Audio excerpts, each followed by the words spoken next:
believe it or not, the magic all happens behind this ordinary old roller door. And today we're going to meet designer Jason Baird, who is in the midst of costume creation frenzy.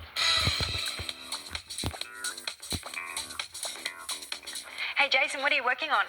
I'm working on one of the mermaid tops for H20, Just Add Water, our new children's television series. Now this is the top, but look at the tail. That is absolutely beautiful. What's the first step in designing something like this? The first step in designing mermaids is the sketch phase, where we sit down with the director and producers and talk about the look and what they want. And from there we move into the body casting phase. Mm-hmm. So each actor has to actually get fitted for their tail?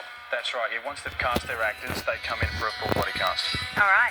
What kind of materials do you use for something like this? The materials we've used are neoprene, which is like wetsuit material, silicone, foam, and a flexible nylon fabric. Well, this is all very interesting, and very soon we'll be finding out just how a mermaid tail is made, so stick around.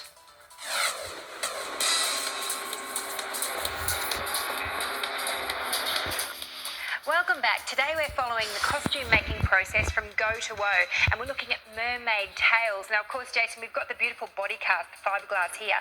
How does it all fit together, and how does it fit into the tail? Okay. Once we have our fiberglass body cast, we start with our neoprene undersuit, which fits really well. looks like a glove. Yep.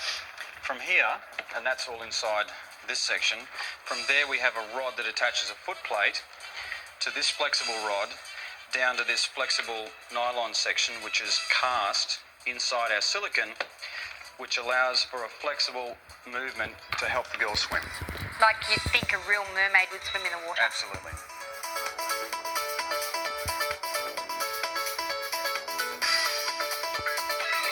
So far we've seen costume creation steps 1 and 2, and a little later in the show we'll be adding the finishing touches to these fishy creatures.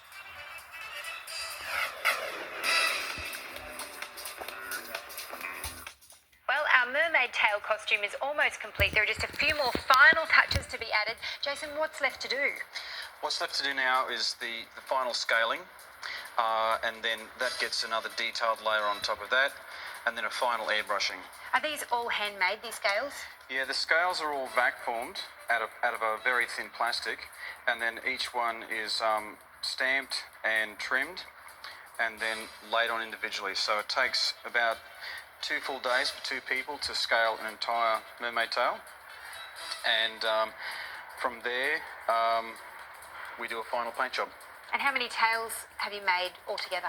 We made 5 tails all up, and so we've got 1 tail for each girl, a stunt tail for any sort of extreme stunt work, and then a floppy tail, which is for like hanging out of a bathtub or in a sleeping bag or stuff like that.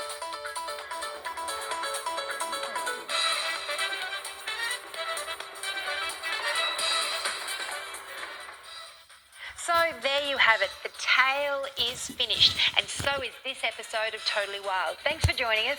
We'll see you next time.